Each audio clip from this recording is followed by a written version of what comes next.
We waited long enough? I think we have. I hope you can all hear me okay. Let's just begin. It's this one right here.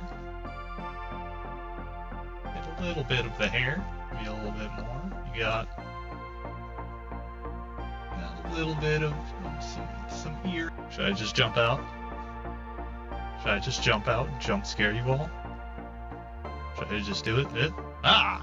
Aha! Hi there, everybody. How's it going? I hope everybody who ends up watching this is having an awesome day. As you can see, there are a lot of details to be discussed here. I have a little lamp for my room here. I merely forgot it. I'm sorry, people. This is my room here. As you can see, I have a nice cozy chair. Oh, that's right. The chair is built into the background. I can't move it. Why did I do that? I want to wait before we get into the actual lore description of what you have going on here. Yeah, this is my apartment in New Malastrelis. Welcome, welcome. I hope you all enjoy the city. But yeah, that thing up there, that thing way up there in the corner, that's major. This is not the sky, this wallpaper. It is just meant to mimic the stars. It is not an opening in the ceiling. Just have our couch here behind us, and we also have just this little prism thing, and some very cool lights. It's a little bit barren for a room, I know. What do you guys say if we just get into the lore stuffs? Okay, so here is an introduction to me. This is my presentation that I put together over, I want to say, like a month or so. The first topic that I think needs to be discussed is the city that I live in here.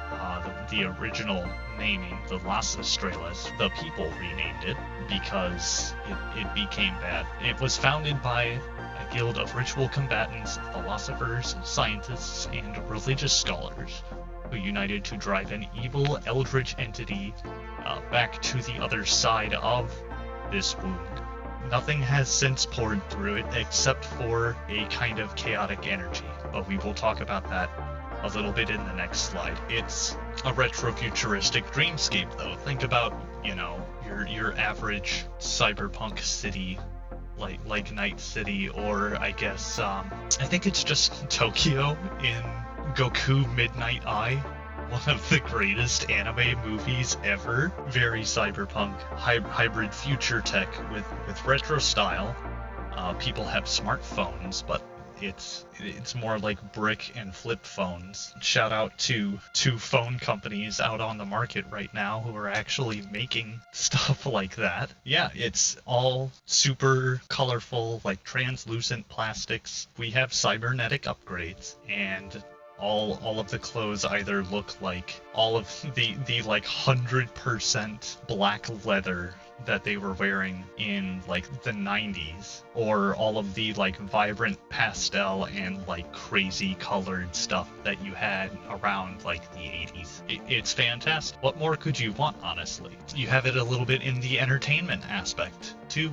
You have like lots of synthwave. That is one of my favorite genres of music. This part down here, the heavy lighting bloom, traditional film shooting, in-camera color grading, that's all kind of like why the 70s and 80s movies looked the way that they did. I found that out from very light research. Every single display that you look at, except for like these ads, are all going to be CRT TVs. But yeah, also all of the cars, they have vertical takeoff and landing. They greatly resemble models from like the 80s and the 90s. We've also got, yes, this is what I was talking about earlier. The wound in the sky. This thing is responsible for what you're looking at right now. Me. Basically, long ago, it was a malevolent entity in another dimension scraped its wing across a prismatic lake. Gosh, I wish I could talk today. Ripping a gate between realities. This creature has never been spotted. It's assumed that this is the thing that the founders of Malastrelis drove back. It leaks chaotic meteorological energy. This energy leaks forth in the form of purple light typically does nothing. If it strikes some random object out there, unless it comes into contact with, say, a television or a radio, and when it does that, it creates a ghost in the stereo. There's a little thing that starts living in your TV or in your radio whenever this purple lightning strikes. But that's not the only thing it can do. It also can do things when it affects people, turns them into monsters. And you have 4 types of those monsters. You've got vampires, you have zombies, you have werewolves, and you have merfolk. All of the people who became these types of monsters, they came together, they formed communities. There's me, the vampires. We are individually, collectively the strongest of the monsters. Electronic music shows are controlled by the vampires. Yes, you know how vampires do with EDM shows if you've seen Blade? The vampires have been around for 3 generations, nearly 100 years, with the oldest only just now starting to show any kind of slight sign of slowing down. We are organized into very wealthy and powerful families, but still not very formal with each other.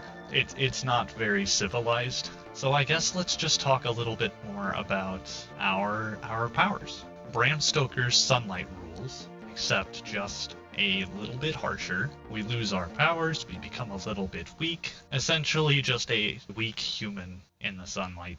It's very easy for us to not have to do that, because there are things like hoods and umbrellas and wide-brimmed hats. You would be surprised at how well a nice hood would just keep the sun away. Garlic only works, but it has to be an entire clove, and it has to be shoved down to the vampire's gullet like a bezoar. So, good luck getting close enough to be able to do that, because you're also gonna have to have the strength to fend off a vampire. We also have what I like to call shadow step. Just think about the black smoke way that Professor Snape flies around. Super speed and strength, as well as an overclocked healing factor. You've seen this 1,000 times. Just think Captain America. We have zombies. Look at the little guy. He looks gorgeous. It's based on how far into being zombies they are. They have special units very much, I guess, like Left 4 Dead. You've seen special units in zombie games before. You already know what that's about. And they have, Return of the Living Dead rules. They retain their full cognition, their sentience, and their self-awareness. They can still speak perfectly fine. This one I'm a little bit more proud of, talking about the merfolk. They control the imports and the exports, and they regularly display their power and their status through tours of the city within short proximity to the harbor and inside of water tank type airships. My vision for that was kind of like a mix between a zeppelin and an aquarium. They can never leave the water, even for a second. They have to be at least 50% submerged in water. I overdeveloped these sections of the lore. It's just world building. The werewolves tend to remain as humans mostly during the day. They only transform during the moon. The cyber peacekeeping force, the elite protectors of the city, they generally do not like any of the groups of monsters. They only really appear to find the most dangerous people within the city. This is all that the monsters were able to gather about them. And they have various things like hard light blades, bullet launchers, taser gauntlets. They do not conduct themselves like a proper police force. They tend to go very action movie hero. They are not easily overloaded by the cyberware that they take on. Okay, how do we discuss my backstory then? I had started as a courier of some kind, and then I suddenly got affected by the purple lightning at some point during the middle of the day, and I was left in the sun. Another vampire found me and took me to another vampire who was a cybernetics installer, and they healed me, and they affixed me with these eyes and these ears, and this head gem. Whatever my name was beforehand, when they fixed me, they renamed me Kiba. Here you go.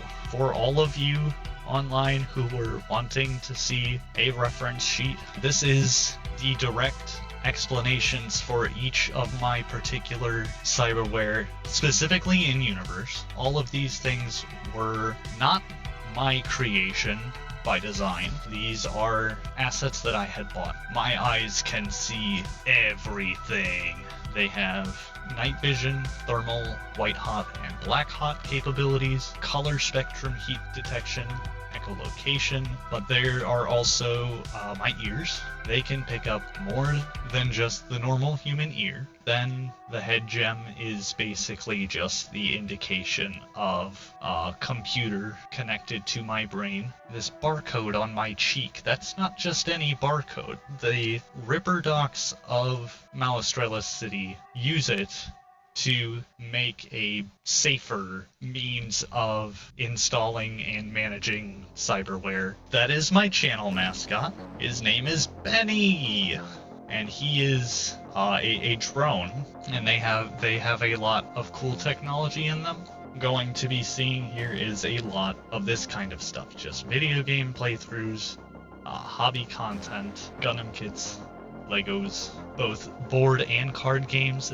There are several single player board games out there that I really want to do. I do want to do quite a few tier lists or you laugh you lose videos, things along those lines. There might be some other kind of content that I might end up making in the future. It just depends on what you guys end up liking, what I end up feeling like experimenting with making content on. These are all of the contributions for the specific assets that I used on my Vtuber model. That would, I guess, be everything for the lore presentation. I had previously wanted to maybe start off with a little bit of Warframe if the lore presentation wasn't going to take up a whole lot of time. Just to close it out, I just wanted to tell all of you, everybody who stopped in today, thank you all so much for stopping in for finally my debut as a VTuber. And I hope you guys all have a fantastic day.